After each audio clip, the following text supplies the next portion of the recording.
ذالک الکتاب لا ریب فیہ ھدی للمتقین۔ بسم اللہ الرحمن الرحیم۔ الحمدللہ، آج ہماری تلاوت کا آغاز 20ویں پارے سے 18ویں پارے سے سورہ مؤمنون، 18واں پارہ سورہ مؤمنون، جس کے آغاز میں صحت مند ایمان والوں کی خوبیوں کا تذکرہ فرمایا۔ جن کا ایمان صحت مند ہوتا ہے، واقعی ایمان والے ہوتے ہیں، ان کی خوبیوں کا تذکرہ فرمایا کہ وہ اپنی نمازیں میں خشوع کرتے ہیں، ان کی نمازیں بڑھیا ہوتی ہیں، اور وہ لغویات اور فضولیات سے دور رہتے ہیں۔ فضول باتیں، فضول کام، فضول کھیل، فضول چیزیں، اس سے اراض کرتے ہیں۔ اللہ کے نبی فرمایا کرتے تھے، اس آدمی کا اسلام بڑا خوبصورت ہوتا ہے جو فضولیات سے اپنی زندگی پاک رکھتا ہے۔ تو صحت مند ایمان کی نشانیاں یہ ہیں، صفات یہ ہیں: نماز بڑھیا ہے، فضولیات سے دور ہے، زکوٰۃ دیتے ہیں، باحیا ہوتے ہیں، شرم و حیا رکھتے ہیں، بے حیا نہیں ہوتے، غیرت مند ہوتے ہیں، ایمان حیا ہوتی ہے، اپنی شرمگاہوں کی حفاظت کرتے ہیں، امانتوں کے اندر دیانت سے کام لیتے ہیں۔ امانت اللہ کی طرف سے ہو، مخلوق کی طرف سے ہو، دیانت کے ساتھ زندگی گزارتے ہیں، وعدوں کو پورا کرتے ہیں، اپنی نمازوں کی حفاظت کرتے ہیں۔ اللہ کریم کرے، یہ ہے صحت مند ایمان والے۔ یہ آئینہ ہے ایک، ہم اپنی زندگی، اپنے معاشرے اور اپنی سوسائٹی کو دیکھیں، ایمان والے ہیں کتنے جن کا ایمان واقعی قرآن کی نظر میں ایمان ہے اور ان کے اندر ایمان کی صفات ہوں۔ فرمایا یہ ہیں جنت کے وارث، یہ ہیں جنت کے مستحق۔ جنت ہوگی یا نہیں ہوگی؟ فرمایا اپنی تخلیق پہ غور کرو، کیسے نطفے سے اور کیسے ایک معمولی چیز سے تمہیں اچھا بھلا انسان بنا دیا، اور تم پر کیسے کیسے ادوار گزرے، حالات آئے، پھر اللہ نے تمہیں زندگی دی۔ زندگی کے بعد موت بھی آئے گی، موت کے بعد اٹھنا بھی ہوگا، اور پھر تم اپنے دائیں بائیں دیکھو، بنجر زمین ہوتی ہے، آسمان سے بارش اللہ بھیجتے ہیں، کیسے سبزہ اگتا ہے، کیسے اس کے اندر زندگی آتی ہے، کیسے اس کے اندر نباتات اگتے ہیں۔ اللہ کا ہر نبی، ہر پیغمبر آیا، توحید کی دعوت دی، اللہ کا شریک کوئی نہیں۔ حضرت نوح علیہ السلام قوم مذاق اڑایا کرتی تھی، اللہ کی طرف سے طوفان آیا، نوح اور ان کے پیروکار کشتی میں محفوظ ہو گئے، باقیوں کو اللہ نے غرق کر دیا۔ قوم کے ساتھ، قوم کے ہمیشہ اللہ کے پیاروں کے ساتھ یہی دشمنی رہی ہے کہ پیغمبر کی تعلیم سے ہمیشہ وقت کے وڈیروں کے مفادات پہ زد پڑتی ہے۔ دشمنی میں ہمیشہ نبی کی تعلیمات کے ہمیشہ وہ آگے آگے ہوتے ہیں۔ ان کا تذکرہ فرمایا جنہیں اللہ نے خوشحالی دی، عہدے منصب دیے، وہی نبی کی تعلیمات کے سب سے بڑے دشمن بنے۔ کہتے ہیں مرنے کے بعد کیسے زندگی ہوگی، پھر کیسے جئیں گے، جب سب کچھ ختم ہو جائیں گے پھر کیسا جینا ہوگا۔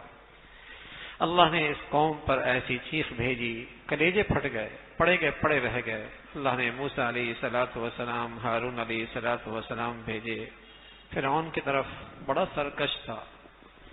پھر اللہ نے اپنے پیغمبروں کو تلقین فرمائی، حلال کھاؤ، حلال کھاؤ اور اچھے اعمال کرو۔ حلال کا نیکی کی زندگی کا بڑا گہرا تعلق ہے، حرام کی بڑی نحوست ہوتی ہے، طبیعت میں نیکی کے خیالات بھی نہیں آتے، طبیعت نیکی کی طرف مائل ہی نہیں ہوتی۔ حلال کی برکت ہے، طبیعت نیکی کی طرف آمادہ ہوتی ہے، اچھے جذبات بنتے ہیں، اچھے خیالات بنتے ہیں، پھر اچھے اعمال بنتے ہیں۔ لیکن جب آدمی حرام کھاتا ہے پھر گندے جذبات بنتے ہیں، گندے خیالات بنتے ہیں، سوتے جاگتے اندر گندگی ہوتی ہے، پھر اس کے جسم سے نکلنے والے اعمال بھی انتہائی گندے ہوتے ہیں۔ فرمایا اللہ کے نبی کی تعلیمات آئی، ایک امت تھی وحدانیت پر، توحید پر، لیکن قوم نے اپنے آپ کو تقسیم کر دیا۔ جس کے پاس جو حصہ آیا اسی پر وہ مطمئن ہے، اسی پر وہ مطمئن ہے۔ اللہ کے نیک بندے اللہ سے ڈرتے ہیں، ایمان رکھتے ہیں، شرک نہیں کرتے، نیکیوں میں بہت آگے بڑھتے ہیں، نیکیوں میں بہت آگے بڑھتے ہیں، اسی کا تذکرہ فرمایا۔ پھر اللہ رب العزت نے فرمایا اگر حق دنیا کی خواہشات کے مطابق ہو جائے لوگوں کے تو دنیا کا نظام دھرم برہم ہو جائے، اس لیے کہ انسان کی خواہشات کی کوئی حد نہیں ہے، نفس پرست آدمی، اس کی دینداری پر اعتماد ہی نہیں کیا جا سکتا. کسی وقت بھی یہ نفس کی خاطر سب کچھ چھوڑ سکتا ہے. نفس کے خاطر فسادات ہیں. آج دنیا میں سب سے بڑا مذہب ہے نفس پرستی، خدا پرستی نہیں، نفس پرستی آج دنیا کا سب سے بڑا مذہب ہے. جو من میں آئے، جو طبیعت میں آئے، بلکہ دین کا وہی حصہ ہی اچھا ہے جو طبیعت کے مطابق ہو. جہاں خواہشات ٹوٹتی ہے وہ دین نہیں، وہ دین نہیں. اتنا ڈیپ نہیں جانا چاہیے، اتنے آگے نہیں جانا چاہیے. یہ تو انتہا پسندی ہے، پھر یہ تو بہت زیادہ آگے ہے، یہ تو بنیاد پرستی ہے. بس اتنا دین ہونا چاہیے جو طبیعت کے مطابق ہو. ایسا اسکالر بھی اچھا لگتا ہے جو اس کے نفس پرستی کے لیے سند جواز پیش کر دے، جو اس کے لیے حرام کو بھی حلال قرار دے، وہ اسکالر بھی اچھا لگتا ہے. فرمایا نفس پرستی ہوگی، زمین میں فساد ہوگا، بربادی ہوگی. اللہ کی ذات ہے، اسی کی شان ہے جس نے تمہیں یہ نعمتیں دے رکھی ہیں. اپنے من پہ غور کرو، کیسی آنکھیں، کیسی گویائی، کیسی قوت، کیسی طاقت. زندگی اور موت اسی کے ہاتھ میں ہے. اللہ کی کوئی اولاد نہیں، اللہ کی کوئی شریک نہیں. ایک دن آنے والا ہے جس دن نیکیوں کو برائیوں کو تولا جائے گا. نیک لوگ، نیکیوں کا پلڑا جن کا بھاری ہوگا، وہ خوشی خوشی کامیابی کے ساتھ اپنے اعمال دکھاتے پھریں گے. اور جو برائی کی طرف زندگی گزاری، ان کے چہرے سیاہ ہوں گے، ان کے چہرے سیاہ ہوں گے ذلت کی وجہ سے، رسوائی کی وجہ سے. آج اللہ رب العزت ان لوگوں کو کامیاب فرمائیں گے جن کا یہ دنیا میں مذاق اڑایا کرتے تھے، کیونکہ وہ دنیاوی لحاظ سے بہت معمولی تھے، لیکن دین کے لحاظ سے چونکہ اللہ کے ہاں بہت مقبول تھے. تو آج حیران ہوں گے وہ کہاں ہیں جن کا یہ دنیا میں مذاق اڑایا کرتے تھے. تو فرمایا آج اللہ رب العزت نے ان کے ان تکالیف اور ان مجاہدوں پر اپنے شایع نشان اس کا انعام عطا فرمایا. ایک صحابی تھے زائر رضی اللہ تعالیٰ عنہ، مدینہ منورہ میں آ کے سبزیاں بیچا کرتے تھے. ایک دن اللہ کے نبی آئے، پیچھے سے اس کے کندھے پہ ہاتھ رکھا. زائر کے مزے آ گئے. آپ علیہ الصلوۃ والسلام نے آواز لگائی، من یشتری ھذا الغلام، اس غلام کو کون خریدے گا؟ جب زائر نے دیکھا کہ اللہ کے نبی کی آواز ہے اور آج میرے نصیب جاگے کہ ہاتھ اللہ کے نبی کے اور کندھا میرا، میرے جسم کے ساتھ اللہ کے نبی کا ہاتھ مس ہو رہا، اس کے تو نصیب جاگ گئے. اپنی پشت حضور کے سینے کے ساتھ ملنا شروع کر دی اور ساتھ کہنے لگا یا رسول اللہ آپ مجھے بیچ رہے ہیں، مجھے کون قیمت لگائے گا؟ میں ایک دیہات کا غلام آدمی ہوں اور میرے رنگ کا سیاہ ہوں، اور میں اپنے بچوں کو حلال کھلانے کے لیے سبزی بیچتا ہوں، شام کو حلال لقمہ لے کر اپنے بچوں کے پاس لے کے جاتا ہوں، مجھے کون خریدے گا؟ اور اگر آپ کی کوئی قیمت لگے گی بھی صحیح، تجدنی قاصدن، آپ کو کھوٹے سکے ملیں گے. آپ علیہ الصلوۃ والسلام نے فرمایا ظاہر اللہ کے ہاں لباس نہیں دیکھا جاتا اور پوشاک نہیں دیکھا جاتا اور چہرے کا سیاہی اور سفیدی نہیں دیکھی جا سکتی. وہ تو وہاں تو یہ نہیں دیکھا جاتا یہ مشرق کا ہے، یہ مغرب کا ہے، یہ شمال کا ہے، جنوب کا ہے، یہ کس ذات کا ہے یا کس برادری کا ہے. وہاں تو یہ دیکھا جاتا ہے اس دل میں اللہ کی محبت کتنی ہے، اس دل میں اللہ کی عظمت کتنی ہے. بل انت عند اللہ الغالیہ، ظاہر تو اللہ کے ہاں بہت قیمتی ہے، تیرے اللہ کے ہاں تیری بہت قیمت ہے. اس کا تذکرہ فرمایا. تو جن کا وہ ان کی غربت کی وجہ سے، لیکن ان کے پاس سرمایہ تھا دین کا، دنیا میں مذاق اڑاتے تھے، نظر نہیں آئے تو کہنے لگے کہاں ہیں وہ؟ فرمایا وہ اللہ کی بارگاہ میں آج خصوصی مہمان ہیں اور خصوصی ان کے لیے نوازشات ہیں. اس کا تذکرہ فرمایا. فرمایا دنیا کی زندگی کوئی کھیل تماشا نہیں ہے. کوئی آدمی بے مقصد گھر سے باہر نہیں نکلتا، اور اگر مجنون آدمی ہوتا ہے جو روز گھر سے باہر نکلے شام کو واپس آئے اسے پاگل کہتے ہیں. روز نکل جاتا ہے بغیر مقصد کے، پاگل ہی ہوتا ہے. دنیا اللہ رب العزت نے بے مقصد نہیں پیدا کی، یہ اللہ نے ایک مقصد کے تحت پیدا کی ہے. کون اللہ کی معرفت، کون نے اللہ کی نعمتوں سے اللہ کی پہچان کرتا ہے، اللہ رب العزت کی ذات، اس کی معرفت اس زندگی کا مقصد ہے، اور آخرت سنوارنا اس کی محنت کرنا اس زندگی کا جینے کا اصل حاصل ہے. اس کا تذکرہ فرمایا. پھر سورہ نور ہے، سورہ نور ہے، اور اس سورہ نور کے آغاز میں خاص طور پہ اللہ نے کہا یہ سورت ہم نے اتاری ہے، یہ سورت ہم نے اتاری ہے خاص طور پہ. یہ انداز قرآن میں کسی اور سورت کے آغاز میں نہیں ہے. فرمایا یہ ہم نے اتاری ہے، اور اس میں اللہ رب العزت نے کچھ قوانین امت کو دی ہیں، انسانوں کو دی ہیں. پہلا قانون زانی کی سزا، زانی کی سزا. فرمایا یہ اتنا جرم عظیم ہے، بلکہ کئی سارے جرائم کا مجموعہ ہے، تو اسلام میں اس کی سزا بھی بڑی سخت ہے، سزا بھی بڑی سخت ہے۔ جس معاشرے میں دیکھو میرے عزیزوں، سب سے قیمتی چیز ایمان اور حیا ہے، دوسرے نمبر پہ جان ہے، تیسرے نمبر پہ عزت ہے، چوتھے نمبر پہ مال ہے، مال چوتھے نمبر پہ۔ آج ہم مال کے چور کو بڑا چور کہتے ہیں اور شرم و حیا کے ڈاکو کو ہم ڈاکو نہیں کہتے ہیں، اس لیے کہ ہمارے نظروں میں مال بڑی چیز ہے۔ ایمان کے ڈاکو کو ڈاکو نہیں کہتے، مال کے چور کو بڑا ڈاکو کہتے ہیں۔ حالانکہ اسلام کی تعبیر یوں ہے، ترتیب یوں ہے، سب سے قیمتی چیز ایمان اور شرم و حیا ہے، دوسرے نمبر پہ زندگی ہے، تیسرے نمبر پہ عزت ہے، چوتھے نمبر پہ مال ہے۔ ایک عقل مند آدمی عزت بچانے کے لیے مال لگا دیا کرتا ہے، ایک سعادت مند آدمی عزت قربان کر دیتا ہے اپنی جان بچانے کے لیے، اور ایک خوش نصیب آدمی اپنا مال بھی اور اپنی عزت بھی اور اپنی جان بھی ایمان بچانے کے لیے لگا دیتا ہے۔ تو ایمان سب سے بڑی چیز ہے، شرم و حیا سب سے بڑی چیز ہے، اس لیے کہ اللہ کے نبی فرمایا کرتے تھے حیا اور ایمان دونوں جوڑوے ہیں، حیا اور ایمان دونوں جوڑوے ہیں، جہاں سے حیا گیا وہاں سے ایمان بھی گیا۔ ایسا نہیں ہو سکتا آدمی بے شرم ہو اور بے حیا ہو اور اس کا ایمان صحت مند ہو، ایسا نہیں ہو سکتا۔ اور ایسا بھی نہیں ہو سکتا کوئی آدمی صحت مند ایمان رکھتا ہو اور پھر ایمان سے حیا سے خالی ہو، ایسا بھی نہیں ہو سکتا۔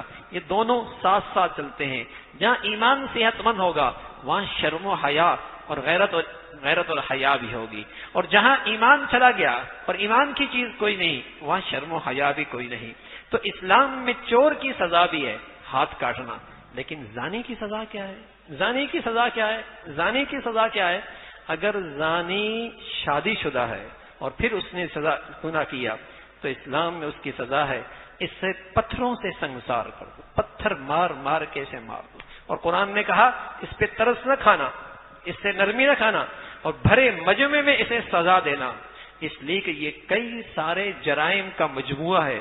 نسلیں خراب ہوتی ہیں، عزت دار لوگوں کی عزت آبرو برباد ہوتی ہے، اس سے ایمان ختم ہوتا ہے، یہ کئی سارے گناہوں کا مجموعہ ہے۔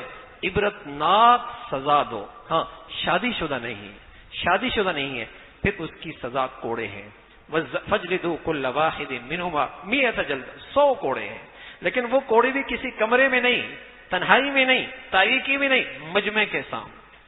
آج دنیا میں اسلام کی سزا ناپید ہے، اس لیے کہ بے شرمی رواج پا گئی، بے حیائی رواج پائی گئی، اور بڑے سے بڑا بے حیا نہیں ہے، بڑے سے بڑا بے حیا دندناتے پھرتا ہے، اسے شرم ہی نہیں آتی، اس لیے کہ جب معاشرہ شرم و حیا سے خالی ہو جاتا ہے پھر بے شرموں کی واہ واہ ہوتی ہے، پھر ان کی ٹھاٹھ ہوتی ہے، پھر وہی ہوتے ہیں، اور شرم و حیا والا وہ بیچارہ شرماتا پھرتا ہے۔ تو زانی کی سزا اللہ نے بتائی، زانی کو یہ سزا دو۔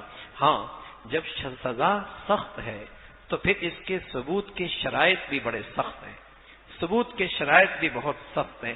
بلا وجہ اگر کسی پاک دامن عورت پہ تہمت لگائی تو یہ تہمت کی سزا ہے 80 کوڑے، 80 کوڑے اس کی سزا ہے۔ مرد نے اپنی بیوی کے بارے میں یہ کہہ دیا زنا کیا ہے، شریعت نے اس کا گواہ موجود نہیں، گواہ موجود نہیں، وہ بھی قسم کھائے گی، یہ بھی قسمیں کھائیں گی، جب 5 قسمیں کھا لیں گے اس کے بعد ان دونوں کے درمیان جدائی ہو جائے گی، ان دونوں کے درمیان جدائی ہو جائے گی۔ کہ ظاہری بات ہے گواہ بھی نہیں ہے، اب اس بیوی کے ساتھ رہ بھی نہیں سکتا اور وہ بھی اس مرد کے ساتھ نہیں رہ سکتی، شریعت نے اس کے لیے راستہ بتایا ہے، پھر ان کے اندر طلاق واقع ہو جائے گی۔ اس طریقے سے جب قسمیں کھائیں گے اس کا تذکرہ فرمایا۔ پھر حضرت عائشہ رضی اللہ عنہا پر جب آپ غزوہ بنی مصطلق سے ایک غزوے سے واپس آئے اور دوران سفر آپ ایک جگہ پڑاؤ ڈالا، اللہ کے نبی صلی اللہ علیہ وسلم کے پیارے بھی ساتھ تھے، اور وہاں حضرت عائشہ پڑاؤ جب ڈالا کجاوے رکھ دیے، کجاوے میں آپ سوار تھیں جو پورا ڈھکا ہوا تھا، پورا ڈھکا ہوا تھا، آپ ہلکی پھلکی تھیں، اور وہاں جب کجاوا رکھا گیا تو آپ قضاء حاجت کے لیے تشریف لے گئی، دور نکلی، وہاں آپ کا ہار گر گیا، ہار ٹوٹ گیا، اس کو موتیوں کو تلاش کرنے میں دیر لگی، واپس جب تشریف لائیں تو قافلہ روانہ ہو گیا تھا، اور جس کے ہاتھ میں آپ کی سواری کی لگام تھی اس نے سمجھا آپ کجاوے میں موجود ہوں گی اور آپ بھی سفر میں شریک ہوں گی، لیکن جب حضرت عائشہ واپس آئیں دیکھا قافلہ جا چکا ہے۔ حضرت عائشہ رضی اللہ تعالیٰ نے وہاں اپنے آپ کو چادر میں لپیٹ کر لیٹ گئی، اس لیے کہ ایک صحابی ہوتے حضرت صفوان رضی اللہ تعالیٰ عنہ، وہ پیچھے پیچھے چلتے تھے قافلے کے، کوئی گری پڑی چیز رہ گئی ہو تو وہ اٹھا لے۔ جب وہ آئے تو دیکھا انہوں نے پردے کے حکم سے پہلے حضرت عائشہ رضی اللہ عنہ کو دیکھا تھا، پہلے دیکھا ہوا تھا، لیکن جیسے ہی پہنچے تو حضرت عائشہ فرماتی ہیں حضرت صفوان نے مجھ سے کوئی بات نہیں کی، صرف ایک جملہ کا انا للہ و انا الیہ راجعون، یعنی آپ رہ گئیں، قافلہ چلا گیا، انا للہ پڑھا، انا للہ پڑھا، اور اس نے اپنی نظریں بچاتی ہوئے سواری کو بٹھایا اور میں اوپر بیٹھ گئی، لگام لے کے چل پڑے، اور ہم دوپہر کے وقت مدینہ پہنچے۔ لیکن ایسے موقع پہ منافقین کو موقع ملا اور انہوں نے طرح طرح بہتان لگانا شروع کر دیے، الزامات لگانے شروع کر دیے۔ حضرت عائشہ رضی اللہ تعالیٰ عنہ ایسے بے شرم منافق تھے، آپ کے اس گھر پر ایسا الزام، ایسا بہتان، لیکن یہ بوڑھی بھولی بھالی خاتون تھیں حضرت عائشہ رضی اللہ تعالیٰ عنہ، فرمانے لگے مجھے پتہ نہیں لگا، کئی دن گزرے لیکن اللہ کے نبی صلی اللہ علیہ وسلم کی میں نے وہ شفقت نہیں دیکھی، وہ پیار نہیں دیکھا جو آپ کا پہلے مجھ سے ہوا کرتا تھا، لیکن سمجھ میں نہیں آیا، پتہ نہیں باہر کا کوئی دباؤ، کوئی مشغولیت ہوگی، مجھے کچھ نہیں پتہ لگا۔ لیکن ایک دن میں قضاء حاجت کے لیے گئی تو میرے ساتھ مصطح تھی، حضرت مصطح کی والدہ، اور جب اس کی چادر اپنے پاؤں میں اٹکی تو اس نے حضرت مصطح کو بددعا دی۔ میں نے کہا مصطح بددعا دیتی ہو؟ مصطح تو بدر میں شریک ہوا ہے، آپ بددعا دیتی ہو؟ کہا عائشہ تمہیں پتہ نہیں؟ میں نے کہا کیا پتہ؟ مجھے کچھ نہیں پتہ۔ اس نے ساری مدینہ میں جو اس وقت چل رہا تھا وہ سنا دیا۔ عائشہ فرماتی ہیں میں تو وہیں سے واپس آ گئی، میں نے قضاء حاجت بھی نہیں کی اور میرا تو برا حال ہو گیا، اور پھر میں گھر میں سوائے میرے رونے کے اور کچھ نہیں۔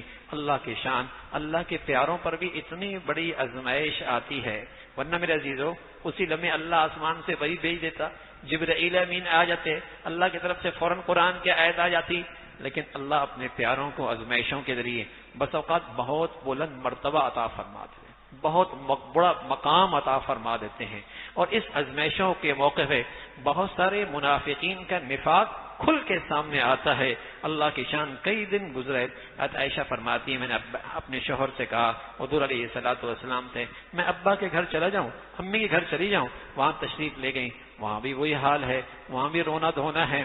میں نے کچھ نہیں کہا، میں بھی اللہ کے سامنے مصلی بچھا دیا، اسی سے فریاد کی کہ اللہ میں کس کو کیا کہہ سکتی ہوں، تو سب جانتا ہے، اگر میں سچی ہوں اور میں صاف ہوں تو اپنے پیغمبر کو میری خبر سے آگاہ کر دے۔ کئی دن گزر گئے، ادھر پورا مدینہ اہل ایمان بڑے پریشان، بڑی تکلیف، بڑی آزمائش۔ اللہ کی شان، ایک دن اللہ کے نبی صلی اللہ علیہ وسلم تشریف لائے، اور جب تشریف لائے تو اتنے میں بیٹھے حضور علیہ الصلوۃ والسلام، عائشہ کی والدہ بھی بیٹھی ہوئی تھی، ابو بکر بھی بیٹھے ہوئے تھے، اتنے میں آپ کے پیشانی پہ چھوٹے چھوٹے پسینے کے قطرے نمودار ہوئے، یہ علامت ہوتی تھی وہی کا رابطہ قائم ہو گیا، وہی کا رابطہ قائم ہو گیا۔ فرمایا میرے ابا اماں پریشان، پتہ نہیں کیا خبر آتی ہے، کیا پیغام آتا ہے، لیکن میں مطمئن تھی۔ تھوڑی دیر ہوئی، اللہ کے نبی صلی اللہ علیہ وسلم نے مجھ سے کہا عائشہ تمہیں خوشخبری ہو، تمہیں مبارک ہو، اللہ نے تمہاری برات کا اعلان کر دیا، تمہاری پاک دامنی کا اعلان کر دیا، تمہاری عفت اور پاک دامنی کا اعلان کر دیا۔ تو والدہ کہنے لگیں اللہ کے نبی کا شکریہ ادا کرو۔ میں ناز میں آ کر، ناز کہتے ہیں دل میں تو محبت ہے لیکن اظہار یوں کیا جیسے میں روٹھی ہوئی ہوں، تو فرمایا ناز میں آ کر میں نے کہا اس در کا شکریہ ادا کروں گی جہاں سے میرے لیے برات کا اعلان ہوا ہے، جہاں سے میرے لیے برات کا اعلان ہوا ہے۔ عائشہ فرماتی ہیں مجھے تو اندازہ ہی نہیں تھا، میرا خیال تو یہ تھا اللہ نے اپنے حبیب کے کانوں کان خبر کر دی ہوگی اور آپ کو میری پاک دامنی کا تذکرہ کر دیا ہوگا، مجھے نہیں پتا تھا قرآن کی کئی ساری آیتیں اللہ میرے حق میں اتاریں گے اور قیامت تک مسلمان اسے پڑھتے رہیں گے اور میری پاک دامنی کا اظہار کرتے رہیں۔ تو یہ قرآن کی آیتیں سورہ نور کے اندر اس خوش نصیب خاتون کے لیے جو تمام مسلمانوں کی روحانی والدہ ہیں، اور پھر بھی کوئی بدقسمت آدمی آپ کے پاک دامنی کا قائل نہیں تو وہ ازلی بد نصیبی ہو سکتا ہے، وہ ازلی بدبخت ہی ہو سکتا ہے۔ اس میں دو چند مخلص مسلمان بھی منافقین کی باتوں میں آ گئے، اللہ نے ان کی معافی کا اعلان کر دیا اور آئندہ تنبیہ فرمائی اگر تم مسلمانوں کے بارے میں، مسلمان عورتوں کے بارے میں ایسی بات سنو تو اس کا انکار کر دیا کرو اور ان کے بارے میں ایسے ہی گمان رکھو جیسا اپنے لیے گمان رکھتے ہو۔ پھر اللہ رب العزت نے ان لوگوں کی مذمت فرمائی جو مسلمان معاشرے میں بے حیائی اور فحاشی کو فروغ دیتے ہیں، بے حیائی اور فحاشی کو فروغ دیتے ہیں۔ اور جس زمانے میں یہ قرآن کی آیت اتری تھی، جس زمانے میں وہ مدینہ منورہ کا محدود ماحول، وہاں بے حیائی فحاشی کے ایسے آلات نہیں تھے جیسے آج ہیں۔ اور آج تو مسلمان کہلانے والا خود مسلمانوں میں بے حیائی پھیلا رہا ہے۔ مسلمان کہلانے والا اپنی تجارت کے لیے، اپنے کاروبار کے لیے، اپنے چند ٹکوں کے لیے پورے معاشرے کو گندا کر رہا ہوتا ہے، پورے معاشرے کو داغدار بے حیا بنا رہا ہوتا ہے اور نئی نسل کے جذبات سے کھیل رہا ہوتا ہے چند ٹکوں کے لیے، چند ٹکوں کے لیے۔ فرمایا ان لوگوں کے لیے دردناک عذاب ہے، دردناک۔ اصل میں شرم و حیا کی قیمت نہیں رہی نا، اس لیے جو شرم و حیا کا دشمن ہے اسے ہم دشمن نہیں سمجھتے، اسے قوم کا دشمن نہیں سمجھتے، اسے ہم قوم کا دشمن نہیں سمجھتے، اسے ہم قوم کا دشمن نہیں سمجھتے۔ سچ یہ ہے، اس لیے کہ جو مال کا دشمن ہے اسے دشمن سمجھتے ہیں، جو میری جان کا دشمن ہے دشمن سمجھتے ہیں، اور جو میرے معاشرے کے ایمان اور شرم و حیا کا دشمن ہے اسے ہم دشمن نہیں سمجھتے۔ وہ تو آج بدقسمتی ہے، اسے تو ایوارڈ ملتے ہیں، اسے تو عزت ملتی ہے، اسے تو پتہ نہیں کیا کچھ نوازا جاتا ہے، بلکہ اب تو بہت سارے اچھے کام جب تک بے حیائی نہ پھیلا لے اس وقت تک وہ ہوتی نہیں ہے۔ چندے کر رہے ہوتے ہیں بے حیائی پھیلا کر، ہاں چندے کر رہے ہوتے ہیں بے حیائی پھیلا کر، ہر گندگی اچھے کام بھی بے حیائی کے ساتھ۔ تو اللہ رب العزت نے فرمایا دردناک عذاب ان لوگوں کے لیے۔ ان مخلص مسلمانوں میں ایک صحابی تھے جو حضرت صدیق اکبر کے بہت قریبی تھے، آپ ان کی مدد کیا کرتے تھے، وہ بھی غلطی سے اس پروپیگنڈے سے متاثر ہو گئے، انہوں نے معافی مانگ لی، انہوں نے معافی، لیکن آپ نے کہہ دیا آج کے بعد میں اس کے ساتھ تعاون نہیں کروں گا، مدد نہیں کروں گا۔ قرآن کی آیت آ گئی، تم نہیں چاہتے اللہ تمہیں جلدی معاف فرما دے؟ تو ابو بکر فرمانے لگے اللہ میں چاہتا ہوں آپ مجھے جلدی معاف فرما دیں۔ میں نے بھی اس کو معاف کر دیا اور پہلے سے زیادہ میں اس کے ساتھ تعاون کروں گا۔ پھر اللہ رب العزت نے فرمایا عائشہ کو دیکھنا ہے نا کیسی خاتون ہے، تو اللہ کے نبی کو دیکھ لو، اللہ کے نبی کو دیکھ لو۔ اللہ اپنے پیارے کے لیے انتخاب ایسا ویسا نہیں کرتا۔ عائشہ وہ واحد خاتون ہے جس کا فیصلہ آسمانوں سے آیا ہے، جس کا انتخاب آپ کے لیے آسمانوں سے ہوا ہے، جس کا انتخاب آپ کے لیے آسمانوں سے ہوا ہے۔ پھر اللہ رب العزت نے اسی بے شرمی کو اور بے حیائی کے سدباب کے لیے اس صورت میں بہت ساری ہدایات دی۔ انہی ہدایات میں ہدایت یہ ہے جب تم کسی گھر داخل ہو نا اجازت لے کے داخل ہو جاؤ، ایسا نہیں منہ اٹھائے اندر داخل ہو گئے، پتہ نہیں گھر میں کون کس حال کے اندر ہے، پہلے اجازت لو، دروازہ کھٹکھٹاؤ۔ ہاں جس گھر میں کوئی نہیں رہتا وہاں آپ بغیر اجازت کے داخل ہو سکتے ہیں۔ اسی کا تذکرہ فرمایا۔ مردوں سے کہا نظریں جھکا کے چلو، تمہاری نظریں غیر محرم پہ نہ پڑیں۔ ماں بہن بیٹیوں سے کہا تم بھی نظریں جھکا کے چلو، تمہاری نظریں بھی غیر محرم پہ نہ پڑیں۔ کیوں؟ اس سے تم پاک دامن رہو گی، اس میں تم پاکیزہ رہو گی۔ پھر عورتوں کو تلقین فرمائی، اسی بے حیائی کے سدباب کے لیے پردے کا حکم دیا۔ تمہارا بناؤ سنگھار صرف اپنے مردوں کے لیے، صرف محرم لوگوں کے لیے، تمہارا بناؤ سنگھار غیروں کے لیے نہیں، غیروں کے صرف اپنے مردوں کے لیے، اپنے شوہر کے لیے، اپنے بچے ہیں، اپنی بچیاں ہیں، اپنے گھر والے ہیں، ان کے لیے۔ جہاں تمہارا رشتہ ہو سکتا ہے، جہاں تمہاری شادی جس سے ہو سکتی ہے، تمہاری بناؤ سنگھار کا اظہار کرنا حرام ہے۔ لیکن اب تو بدقسمتی ہے، بناؤ سنگھار ہوتا ہی غیروں کے لیے۔ گھر میں تو ماسی کی طرح رہتی ہے، باہر جاتی ہے فنکشن کے لیے ساری گندگیاں کر کے جاتی ہے۔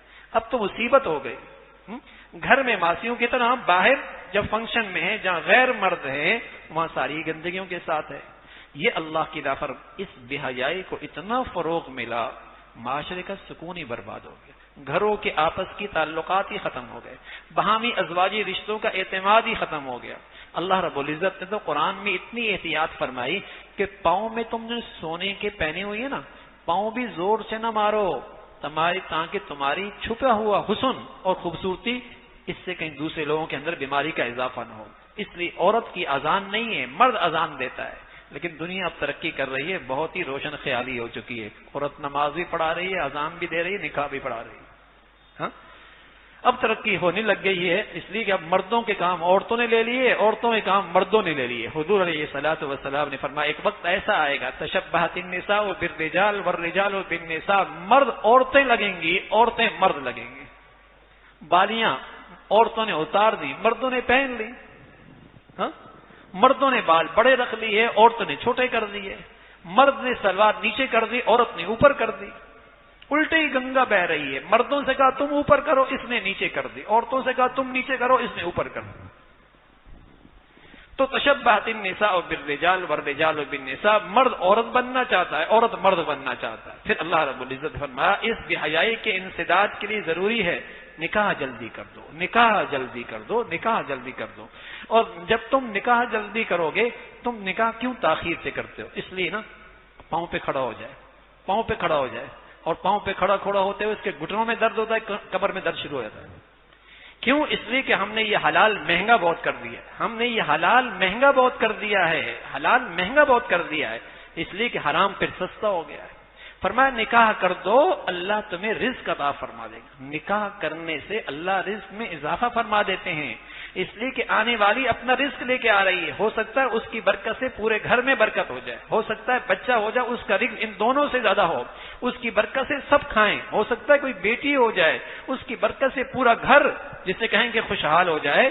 کیا پتا کون کتنا رزق رکھتا ہے، ہر ایک کے لیے اللہ نے حصہ مقرر رکھا ہے۔ فرمایا نکاح کر دو، نکاح کر دو، اس کا تذکرہ فرمایا۔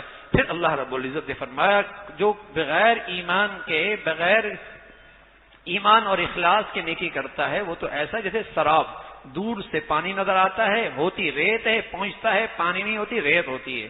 ایسی بغیر ایمان کے نیکیوں کی حیثیت ایسی ہے، اسی کا تذکرہ فرمایا۔ پھر اہل ایمان سے کہا کامیاب ہونا چاہتے ہو تو پھر اللہ سے ڈرو، اپنی ماضی میں خوف خدا اختیار کرو، اللہ اور اللہ کے رسول کی اطاعت کرو، آئندہ متقی اور پرہیزگاری کی زندگی اختیار کرو۔